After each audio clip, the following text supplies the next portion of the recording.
Hello everyone. Today, I will be covering a movie named Tale of Tales released on the year 2015. The film has three narratives. The first narrative is about king and queen of a kingdom named Longtrellers. In the beginning we see a happy couple, but later we get to know that queen is suffering from a rare incurable disease which makes the queen incapable of having a baby. So the queen is always sad. King couldn't see his wife in this state. He calls best doctors from across the country. But, sadly, no one of them was able to diagnose her illness. King really loves her. He tries his best to cheer her up and make her smile. He invites circus performers to entertain the queen. But she notices that one of the circus performers was expecting a child. The queen becomes jealous of her. She becomes furious and starts smashing things in her chambers. King rushes to the queen and finds her in a devastated state. He promises her he will cure her anyhow. At night, a strange-looking man, necromancer, arrives at the palace claiming that he could solve the queen's problem. Necromancer is someone who claims to communicate with the dead in order to discover what is going to happen in the future, or who is involved in black magic. King reminds him that many people had claimed that they could help the queen, but they all failed. The necromancer says that queen could bear a child, but the king must be willing to go to extremes measures for his queen, and can't back out. He also says that he has years of experience, and has knowledge about the nature. He says that nature always tries to maintain a balance. If they desire a life, they must be willing to sacrifice one. King and queen were desperate for a baby, so they decide to give the necromancer a chance. The necromancer starts explaining the ritual where the king has to capture a sea monster, and its heart will be used to cure queen's illness. A pure, pious, unmarried woman should prepare, and it should be eaten by the queen. In this way he promises that the queen could conceive a baby. After this, king agrees to hunt down a sea monster, and starts the preparation. On the very next day, the king sets out on the mission. He walks towards the river. He finds one of the creatures sleeping inside the river. King takes the advantage of the situation and attacks the monster.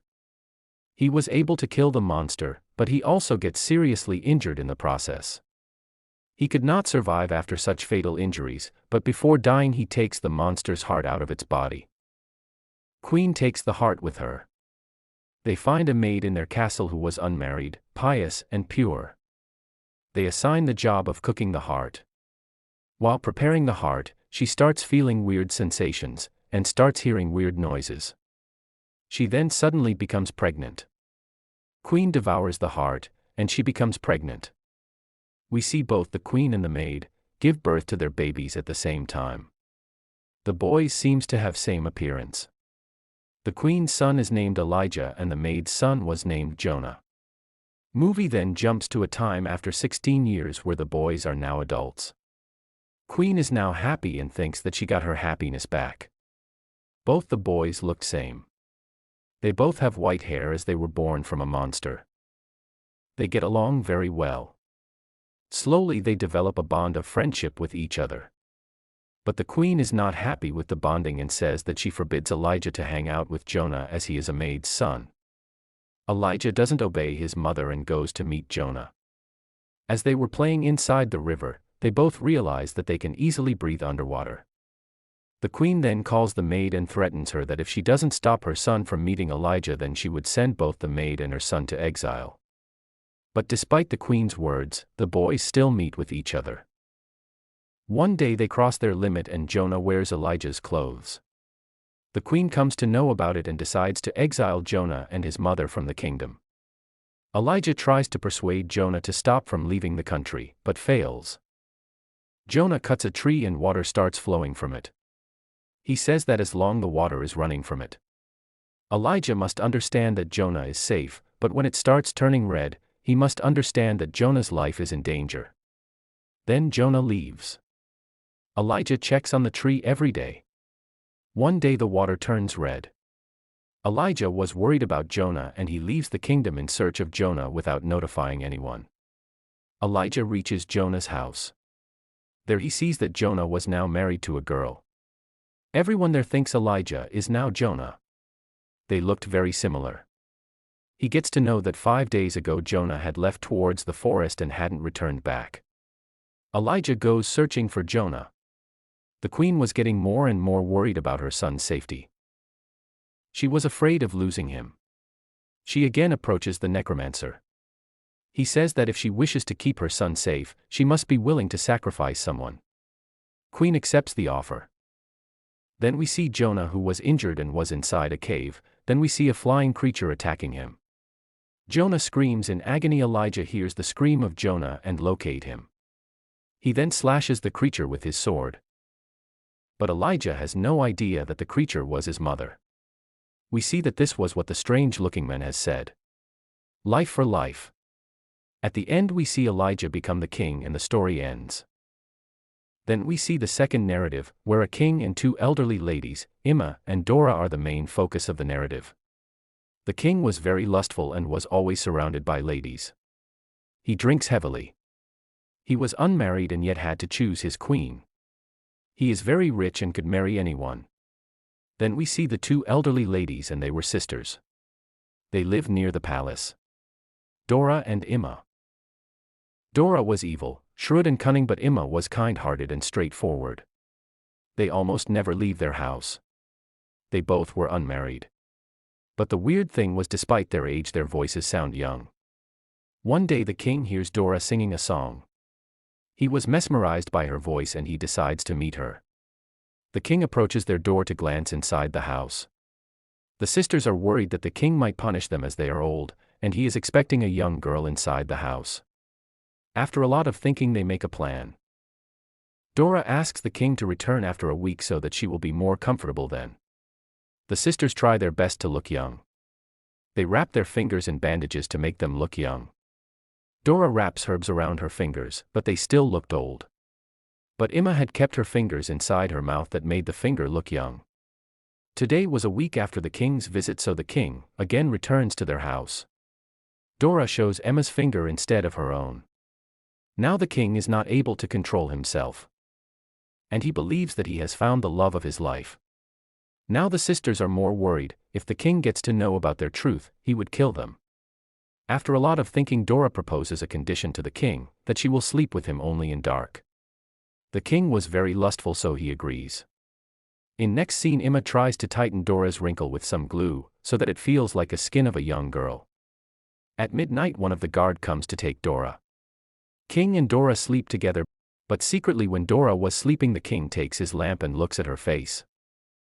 He realizes that he spent the night with an old ugly lady. He was furious and orders his guards to throw Dora out of his window. But luckily she survives. In jungle, Dora meets a witch. The witch does magic and makes Dora a young and beautiful lady.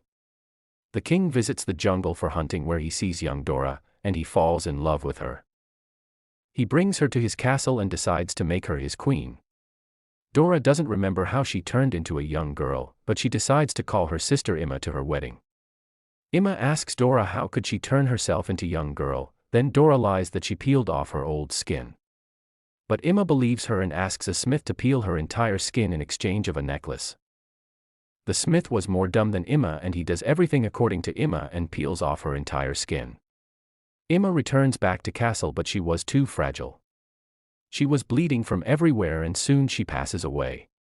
Now we see that the magic that made Dora young was starting to fade away. Dora realizes that and runs away from the castle.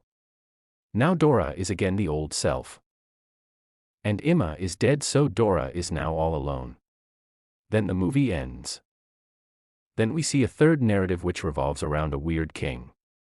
His queen passed away a long time ago and he has an unmarried daughter named Violet.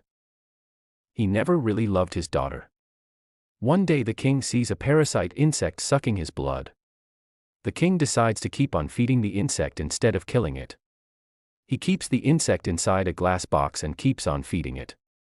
As the time passes, the insect becomes huge and is unable to fit inside the glass box. Violet is a young princess that always dreams of a prince, but her father has no interest in her life. He is busy with his weird insect. One day the creature becomes ill and dies. King peels its skin off and tells her daughter that it was time to look for a suitable husband for her. He says that he will organize a competition and the one who wins could marry her. Violet was happy but was also sad as she wanted to look for her husband on her own. But she agrees to her father's decision. The news was spread around the country. The competition starts. He takes the skin of the parasite and says that whoever is able to name the insect wins the competition. No one could answer the question, as no one had seen the insect grow that big. But then an ogre appears inside the palace. He also wants to participate in the competition. The king hesitates, but then allows it. The ogre smells the skin and identifies the insect. Violet was devastated about the result and she rushes up the castle stairs. She decides to end her life by jumping from the top of the castle. The king then consoles her that he can't break his promise. Violet calms down, as she had no other choice, so she agrees. In the next scene, Ogre takes her deep into the mountains. She cries for many days. She was miserable with Ogre. And one day she sees a woman in a nearby mountain. She explains the whole situation and asks for her help. The lady also feels bad for her and promises Violet that she will return with some help. Next day, the lady along with her family arrive there to rescue Violet. While they were rescuing her, the ogre arrives, but they cut the rope that linked Ogre to them. The ogre falls from mountain. After some time, the ogre finds the family and kills them one by one. He chases Violet into a cave and starts hugging her.